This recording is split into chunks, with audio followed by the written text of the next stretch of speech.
Hello guys! Welcome to Seric Channel. Ngayon may binili ako sa Lazada na Bluetooth headset.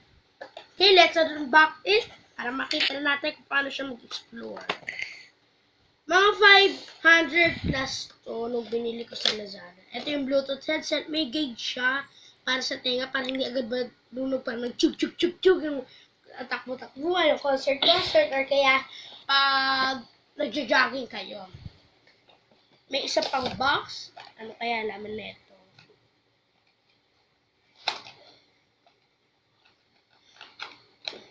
Ito ang headset user manual. Yan, guide nyo para kayo mag-explore. Meron siya USB cable for charger. Maliit lang siya. Wala pa siya yung talagang box na sinasalpak sa cord.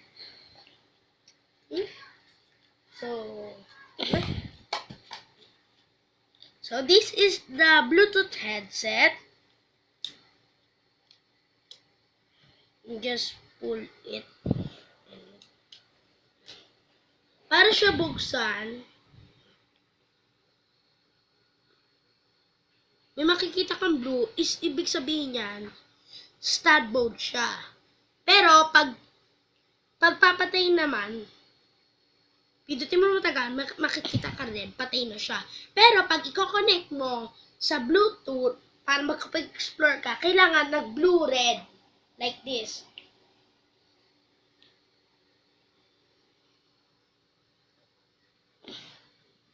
Yan, blue-red. Tapos, makikita mo siya sa Bluetooth. Nakalagay music, pipindutin mo.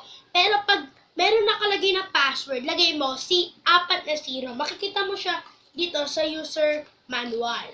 00. Tapos, pagkatapos na na-connect mo na siya, pwede ka na mag-explore. Pwede siya sumawag sa call. Pindutin mo na matagal para makatawag ka sa call. Ayan, pwede ka na mag-explore. This is the Bluetooth headset. Once again, please subscribe down and channel. Thank you. Makikita nyo mamaya ang bloopers. Na nakailang take kami dito. Bye-bye. Please subscribe.